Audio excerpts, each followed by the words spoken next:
Let's continue our section 5.7 rectilinear motion lecture. Your book talks about if a particle moves with a constant acceleration along an s-axis and if its position and velocity function at time t is equal to 0 or s subscript to 0 and v subscript to 0 respectively, then position velocity functions of the particle are this. Okay, for constant acceleration, they're saying whenever you have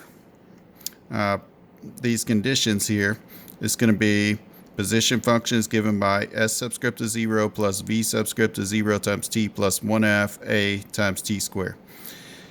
S subscript to 0 is just going to be your initial position. V subscript to 0 is going to be your initial velocity. A is your acceleration. Same thing here. A is your acceleration. V subscript to 0 is your initial position. All right, let's see. Now, how you derive that, I have it in the notes. I didn't want to bore y'all with a video on it. You can go through and read the notes and so forth, and it shows. Let's look at this particular example right here. It says, in this exercise, assume that the object is moving with a constant acceleration in the positive direction of a coordinate line and apply these formulas right here. Okay. So we're going to apply those formulas and let's look at the example, okay? Talks about a boat is stopped at a dock and leaves the dock with a constant acceleration of 4 feet per second squared. At the time the boat leaves the dock, it is 900 feet behind a jet ski traveling with a constant velocity of 30 feet per second. How long will it take the boat to catch the jet ski? And how far will the boat be from the jet ski at that point? What? What are they asking here? Well, basically they're saying we have a boat stopped, it's going to catch a jet ski. When will that happen? All right, so in case we're at a loss for stuff right here, which we might be, let's draw a picture. You don't have to be an artist, as y'all know from me. I'm definitely not an artist. Here's my dock, okay? Let's say I have a boat leaving my dock. There's my lovely boat right here. It's going to be leaving this dock like that, heading that way, okay? It's tied up to the dock, or it's just stopped at the dock right now, they say. Leaves the dock with a constant acceleration of 4 feet per second squared. So I'm going to say the acceleration of this thing is going to be 4. It's actually 4 feet per second squared, but let me just put this just to be neater. If you go back to the problem, it says at the time the boat leaves the dock, it is 900 feet behind a jet ski. So let's say that we have 900 feet over here. 900 feet over here. We have some jet ski. Maybe I'll draw a jet ski that looks something like this, okay? How fast is, or what do you know about that jet ski? It has a constant velocity of 30 feet per second. So I'm going to say V is equal to 30. What do they want to know? How long will it take the boat to catch the jet ski? So what's going on? The boat's traveling here, going that way. Jet ski is going as well, right? So somewhere like out over here, if the boat's accelerating, it's going to catch the jet ski. We want to know where that is. Remember, the boat's going, it's accelerating, but the jet ski is going at a constant speed, so eventually out here somewhere, the boat's going to catch the jet ski. That's what we're looking to find, where that is at. All right, well, what did this problem tell you about? Told you about constant acceleration. So we're going to use these functions right here. Let's find a position function of the boat and a position function of the jet ski. Now, why would I care to do that? Well, we said out here, the boat's going to catch a jet ski. Won't that be where their positions are equal somewhere out here? Position, if the boat's catching the jet ski here, that'll be where their positions are the same or equal. So think about that. If I find a position function of the boat and I find a position function of the jet ski, I can set them equal to each other, and that'll give me this part right here that I walked. So let's find the position functions of my boat and jet ski. I'm going to call those S of t. So I'm going to have for the boat, S of t.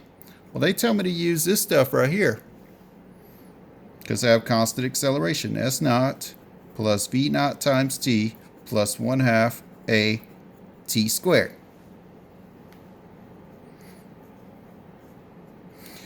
What's S subscript to 0? That stands for the initial position. Where's my boat initially if it stopped at the dock?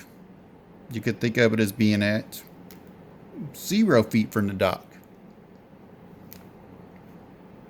Plus V subscript to 0. Remember, that means my initial velocity. My boat is stopped. What is the initial velocity? 0 times t plus 1/2 times a. Now notice this isn't my initial acceleration. It's not a subscript to 0. It's just acceleration. Say telling me my acceleration is 4 times t squared. Well, this all boils down to what? 2t squared if I simplify this equation. So I know my position function for my boat is S of t is equal to 2t squared. Now let's go over here and look at the jet ski. I'm going to look at, using my position function again, S of t is equal to S naught, or S subscript to 0, plus V subscript to 0 times t plus 1/2 a t squared.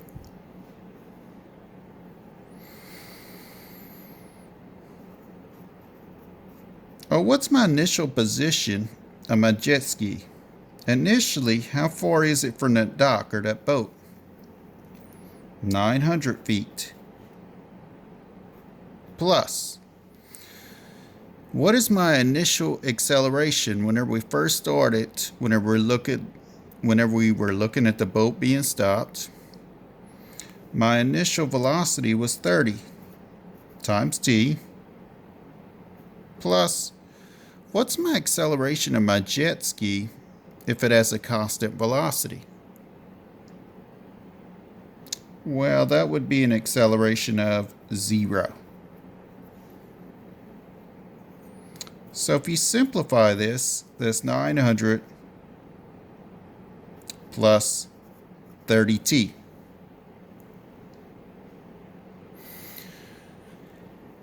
Now what we want to know is where the position of the boat is equal to the position of jet ski. So position boat, I want to know where that's equal to position of jet ski. Well, the position of my boat can be found by using this function. S of t is equal to 2t squared. How about the position of my jet ski? That's given by 900 plus 30t. Well, that's just a quadratic equation. So let's get everything on one side and 0 on the other. 2t squared minus 30t minus 900 is equal to 0. I can get smaller numbers if I divide each side of this equation by 2.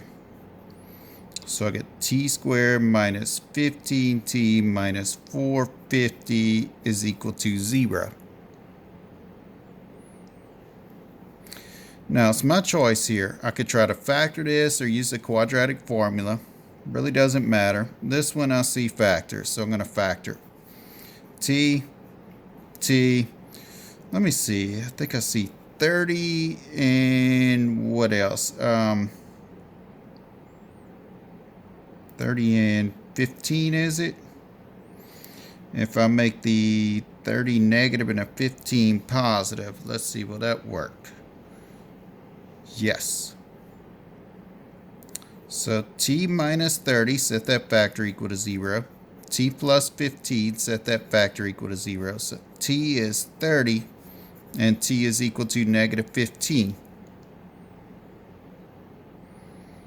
Now remember, we are looking for where they're at right here when they catch each other, right? When a boat and a jet ski have the same position. Okay, T stands for time. Negative 15 seconds doesn't make sense in the context of this problem. 30 seconds does, though. What are they asking? If I go back to my original problem, how long will it take the boat to catch a jet ski? It will take 30, and then what am I measuring the time in? We're measured in seconds. It will take 30 seconds.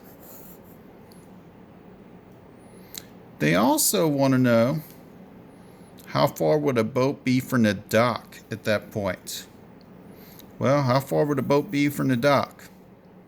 How about we put 30 seconds into my position function for boat? So I'm going to say S of 30.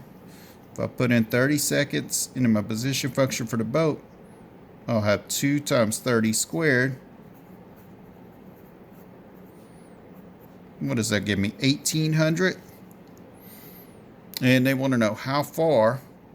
So what is my distance measured in this problem? Feet.